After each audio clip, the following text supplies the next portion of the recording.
और बाकी और क्या ऐसी चीजें, क्योंकि एस्ट्रो वास्तु के बारे में तो मैंने कई पॉडकास्ट किए हैं लेकिन अब तक इस विषय पर चर्चा नहीं हुई थी, तो मुझे और कुछ जानना है। ऐसी क्या चीजें हैं जो हम लोगों को जानना जरूरी है एस्ट्रो वास्तु के बारे में?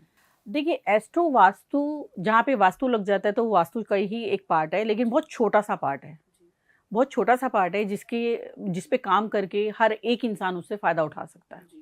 क्योंकि जब आप वास्तु शास्त्री के पास जाते हैं तो किसी की फीस कितनी है, किसी की कितनी है, वो एक चीज़ हो जाती है। लेकिन एस्ट्रो वास्तु में, जैसे मैं बार बार कह रही हूँ कि आपको डबल फ़ायदा मिल सकता है, क्योंकि आपकी कुंडली की रीडिंग भी होती है, साथ में आपके घर के बारे में भी पता चलता है।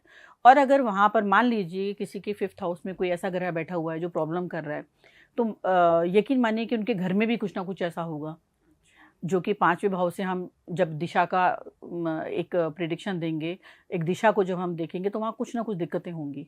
सो वो चीज़ भी हम वहाँ पे बता सकते हैं, क्योंकि 5वां घर आपका लव रिलेशनशिप का भी और आपके संतान को भी हम देखते हैं, आपका पास्ट कर्मा भी देखते हैं, पिछले जन्म को भी हम देखते हैं। तो बहुत सारे सवालों के जवाब आपको मिल जाते हैं। अच्छा, तो ये बहुत ही अच्छी चीज़ है कि एक पंथ दो काज हो जाएंगे, आपकी कुंडली भी दिख जाएगी और आपको वास्तु के बारे में भी पता चल जाएगा।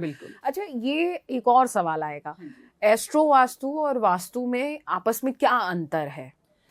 अंतर सिर्फ इतना ही है कि जब हम वास्तु करने जाते हैं तो मैं मोस्टली देखती हूँ कि आप किसी के घर गए, आपने अपनी पूरी चीज़ें लेके गए और वहाँ पे सिर्फ आपने वास्तु किया। लेकिन मैं हमेशा से ही बिलीव करती हूँ कि जब तक हम कुंडली नहीं देख लेते हैं तो परफेक्ट वास्तु आप कैसे कर सकते हैं।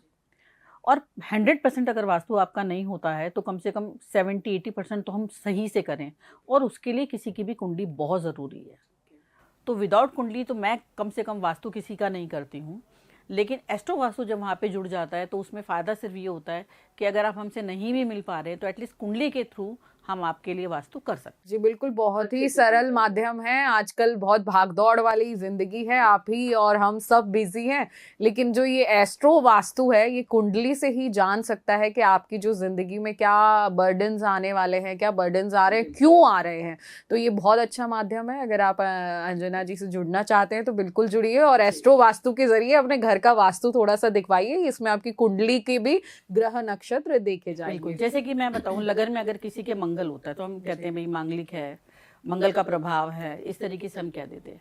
तो एक छोटा सा मैं एग्जांपल देती हूँ आपको। जैसे कि मंगल किसी के लगन में हुआ या 2nd हाउस या 12th में अगर मंगल आता है तो आप मान लीजिए कि उनके घर के पास में कोई ना कोई पुलिस थाना, कोई ना कोई फायर स्टेशन, इस तरह की चीज़ें आपको मिल जाएंगी। ठीक है। या कोई इतने लड़ंगे पड़ोसी मिल जाएंगे जिनसे कोई बात करना पसंद नहीं करेगा। तो बहुत सारी चीजें होती हैं। तो अगर मान लीजिए कि मैंने एस्ट्रो वास्तु आपसे करवाया और कुछ कुछ प्रॉब्लम्स आपने मुझे बताई कि आपके घर में ग्रह दोष है या पति पत्नी में नहीं बनती है या सास ससुर से नहीं बनती, तो उसके बाद आप कुछ रेमेडीज भी बताते? बिल्कुल, रेमेडी वैसे ही होती है जैसे वास्तुशास्त्र की रेमेडी होती है, वैसे ही होती है। लेकिन जैसे मैंने कहा, हम इजी फॉर्म में कराते हैं। कई बार हम कर्टन ही चेंज करवा देते हैं। अगर कोई बहुत ज़्यादा इन्वेस्ट नहीं कर सकता, उस तरह में नहीं चलता, तो हम कहते हैं कलर चेंज कर दो। बिकॉज आपने सुना होगा वास्तु में हम दीवारों में कलर्स को बहुत ज़्यादा प्रेफरेंस करते हैं कि भाई हम ये तो कहते हैं कि आप इस दिशा में मत बैठो, ये मत करो, लेकिन हम कलर्स पे भी काम करते हैं, है ना। तो हम ये कर सकते हैं। और हम रोशनी कितनी आ रही है, धूप कितना है। या फिर कई लोगों को मैंने ऐसे देखा कि बीमार होते हैं, कई उनका पश्चिम की दिशा में तो कुछ ऐसी चीज़ें नहीं हैं, कईयों का पेट बड़ा ख़राब होता है तो वहाँ पे राहु एक्टिव होता है। अगर आपका पेट बहुत ज़्यादा ख़राब है तो राहु एक्टिव होता है। अगर हम एस्ट्रोलॉजर्स में अगर मैं बात करूँ कुंडली की सिर्फ, लेकिन वहाँ पे ये भी देखो कि ये जिस जगह पे सो रहा है या जिस जगह पे ये सारा दिन बैठता है उसका वास्तु कैसा है। ये भी बहुत, आप दवाइयाँ तो खा रहे हो लेकिन दवाइयाँ काम नहीं कर रही हो, तो क्यों काम नहीं कर रही हैं? अच्छा, यहाँ एक सवाल आता है कि हम जैसे लोगों का आधे से ज्यादा टाइम ऑफिस में ही जाता है, तो क्या अपनी जिंदगी में ऑफिस का वास्तु या आप जिस जगह बैठ रहे हो उसका वास्तु भी इफेक्ट करता है? बिल्कुल, आप कुछ ना कुछ तो कर सकते हो जी। हम आपको कुछ उस ग्रह से जुड़ी कोई ऐसी चीज बता सकते हैं, रेकमेंड कर सकते हैं जो आप अपने डेस्क पे रख लीजिए। अच्छा, है ना।